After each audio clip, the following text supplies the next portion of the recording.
ఛత్రపతి అంటే ఏంటమ్మా? తన కోసం తను బతికేవాడు మనిషి, నలుగురు కోసం బతికేవాడు ఛత్రపతి.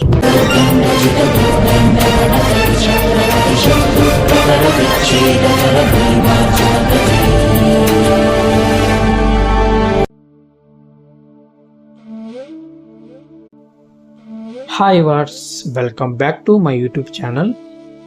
ప్రజెంట్ వచ్చి మనము మల్లమ్మ కన్నీరు టెంపుల్ దగ్గర ఉన్నాము. ఈ టెంపుల్లో గర్భగుడిలో మల్లమ్మ గారి కన్నీరు ఒక చిన్న దారలాగా నిరంతరం ప్రవహిస్తూనే ఉంటుంది. అందువల్ల ఈ టెంపుల్కి మల్లమ్మ కన్నీరు అని పేరు వచ్చింది. మనకి ఈ టెంపుల్లో మొబైల్ అయితే అలవ్ లేదు, అందువల్ల వీడియో షూట్ చేయలేకపోయాను. మన గుడి పక్కనే మనకి చిన్న పాయలాగా మనకి వాటర్ అయితే బయటకు వస్తూ ఉంటుంది. ఇక్కడ వాటర్ తాగినా కానీ లేకుంటే మన మీద చల్లుకున్నా కానీ చాలా మంచిదని ఇక్కడ భక్తుల నమ్మకం. పక్కనే మనం చూసుకున్నట్లయితే చిన్న శివలింగంతో ఒక శివాలయం ఉంది. ఇక్కడ చిన్న ఉయ్యాల కూడా ఉంది. మన ఉయ్యాలు ఊపి ఏదైనా కోరుకుంటే అది జరుగుద్దని మన నమ్మకము. దాని పక్కనే మనకి చిన్న రోకలి ఉంది. మన మనసులో ఏదైనా కోరుకొని రోకలి నిలబెడితే గనక అది నిలబడితే మనం కోరుకున్న కోరిక నెరవేరుద్దని ఇక్కడ భక్తుల నమ్మకం. ఈ టెంపుల్లోనే మనకి పక్కన చిన్న పార్క్ లాగా ఒకటి ఉంది. ఆ పార్కులో మనకి మల్లమ్మ గారికి శివుడు ప్రత్యక్షమై కనిపిస్తున్నట్టు విగ్రహాలు ఉన్నాయి. మల్లమ్మ గారు గొప్ప శివభక్తురాలు. ఇక్కడ మల్లమ్మ గారి జీవన విధానం అంతా విగ్రహాల రూపంలో మనకి దర్శనమిస్తాయి.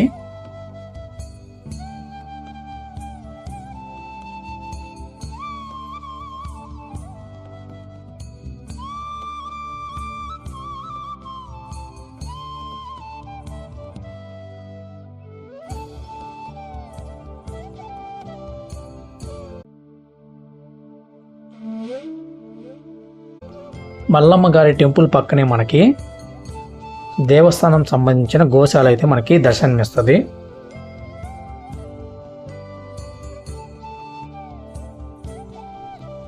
మన వెళ్ళిన టయానికి గోవులకి కట్ చేసిన పచ్చగడ్డి అయితే మేతగా వేశారు.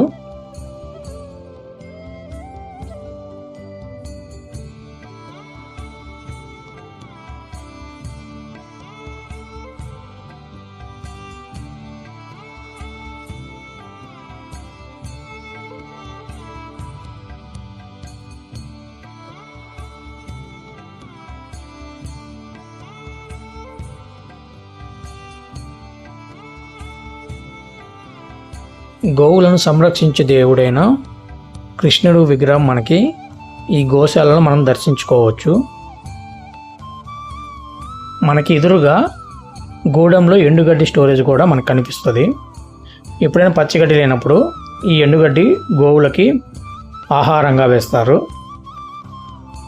ఇక్కడ దూడ పిల్లలు మనల్ని చూడంగానే దూరంగా పారిపోతున్నాయి.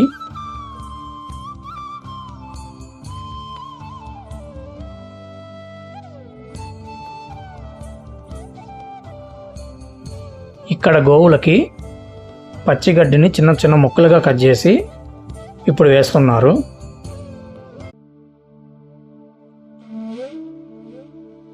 గోశాల నుంచి కొంచెం ముందుకెళ్తే మనకి ఛత్రపతి శివాజీ స్ఫూర్తి కేంద్రం,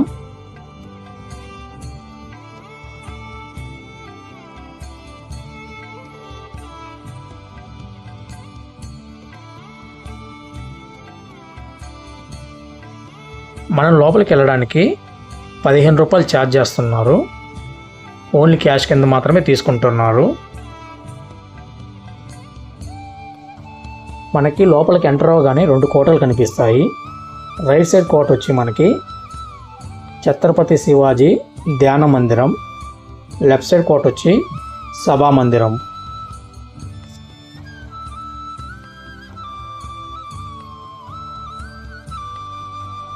ధ్యాన మందిరంకి వెళ్ళే దారిలో పూల చెట్ల మొక్కలతో చాలా బ్యూటిఫుల్గా మనకు కనిపిస్తుంది.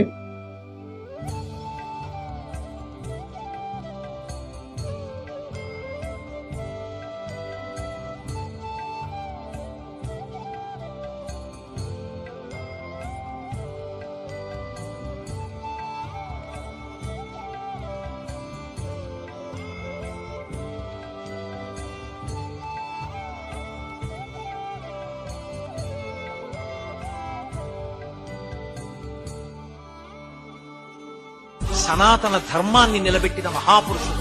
సమర్థరామదాస్ గారి ఆదేశం మేరకే ఛత్రపతి శివాజీ శ్రీశైల పర్వతానికి వచ్చి తల్లి భ్రమరాంబాదేవిని అర్చన చేస్తే అమ్మవారు ప్రత్యక్షమై శివాజీకి ఖడ్గాన్నిచ్చింది. ఖడ్గాన్ని పట్టుకో, ఎటువంటి వీరుల్ని దునుమాడతామని. దునుమాడి హిందూ సామ్రాజ్యాన్ని స్థాపించాడు మహానుభావుడు.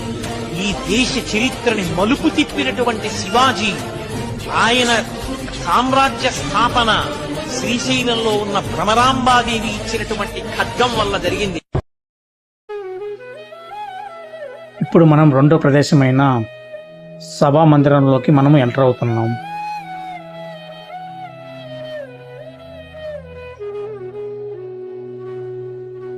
ఛత్రపతి శివాజీ గారి జీవితంలో జరిగిన కొన్ని సంఘటనలు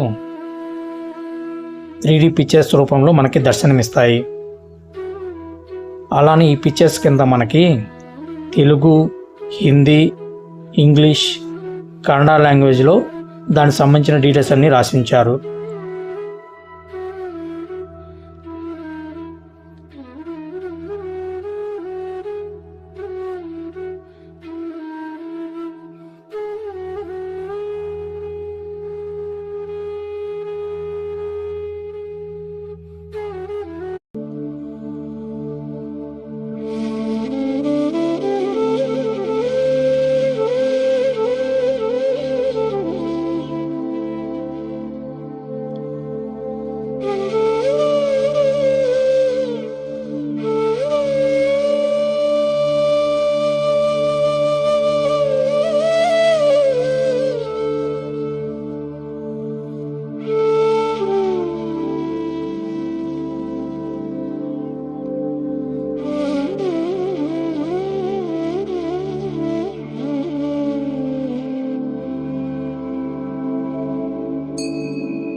ఇక్కడ ఛత్రపతి శివాజీ గారు మంత్రులతో కలిసి సభను నిర్వహిస్తున్నట్టు ఇక్కడ దృశ్యం మనకి కనిపిస్తుంది.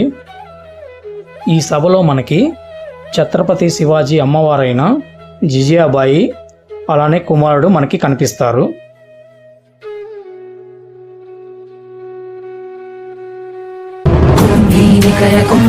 गुरुकुम्भीवलयपति छत्रपति चञ्चापवन गर्भापहर विन्ध्याद्रि समधृति छत्रपति चण्ड प्रबल दुर्दण्डजित दुर्दण्ड भटकति छत्रपति शत्रुप्रकर विच्छेदकर भीमार्जुन प्रती.